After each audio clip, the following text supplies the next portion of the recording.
Have you ever celebrated an anniversary? It's a special day that happens every year to remember something important. An anniversary is the yearly date that marks an important event. It can be a wedding, a company's founding, or any special day. A common mistake is to call any party an anniversary. Remember, it must be a yearly celebration of a specific date or event. We say celebrate an anniversary, anniversary party, or wedding anniversary. Also, use numbers like 5th anniversary or 10th anniversary.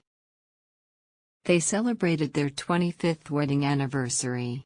Our company's anniversary is next week. We had an anniversary dinner last night.